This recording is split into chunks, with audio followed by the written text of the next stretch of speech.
শিক্ষার্থী বন্ধুদের জন্য অত্যন্ত একটি সুখবর নিয়ে আজকের এই ভিডিওটি আমরা পাবলিশ করলাম এবং সেটি হচ্ছে 13তম ডাচ বাংলা ব্যাংক প্রথম আলো বাংলাদেশ ফিজিক্স অলিম্পিয়াডের রেজিস্ট্রেশন প্রক্রিয়া শুরু হয়েছে অনলাইনে রেজিস্ট্রেশন করার জন্য 4টা ক্যাটাগরি করা হয়েছে।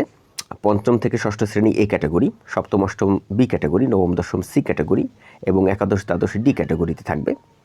আর অংশগ্রহণ করার জন্য যে কাগজপত্রগুলো লাগবে বা বিষয়গুলো লাগবে সেগুলো আমরা এখানে দেখতে পাচ্ছি।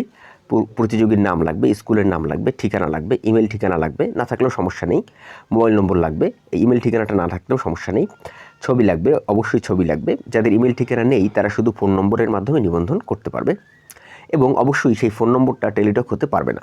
টেলিটকের সিম দিয়ে কোনোভাবেই রেজিস্ট্রেশন করা যাবে না। আমি আবার বলছি, টেলিটকের সিম দিয়ে কোনো রেজিস্ট্রেশন করা যাবে না।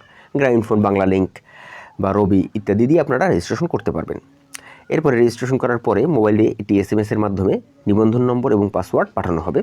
এই নিবন্ধন নম্বর এবং পাসওয়ার্ডটি অত্যন্ত গুরুত্বপূর্ণ, অবশ্যই আপনারা এটা সংরক্ষণ করবেন। এরপর আরও অনেকগুলো বিষয় বলা আছে এখানে, সেগুলো আপনারা পড়ে নেবেন। তো কোন ওয়েবসাইটের মাধ্যমে আপনারা রেজিস্ট্রেশন করবেন চলুন আমরা সেটা দেখিয়ে দিই। আপনারা যে কোনো একটা ওয়েব ব্রাউজারে প্রবেশ করবেন এবং অ্যাড্রেস বারে লিখবেন www.bdpho.org, এটি লিখবেন। এটি লেখার পরে আপনার এরকম একটি ওয়েবসাইট চলে আসবে। এই অ্যাড্রেসটি আমার এই ভিডিওর ডিসক্রিপশনেও দেওয়া আছে, সেখান থেকে আপনারা পেয়ে যাবেন। আসার পরে আপনারা এখান থেকে যখন আপনারা এরকম একটা ওয়েবসাইটে প্রবেশ করবেন তখন এরকম দেখা যাবে আপনার ওয়েবসাইটটা।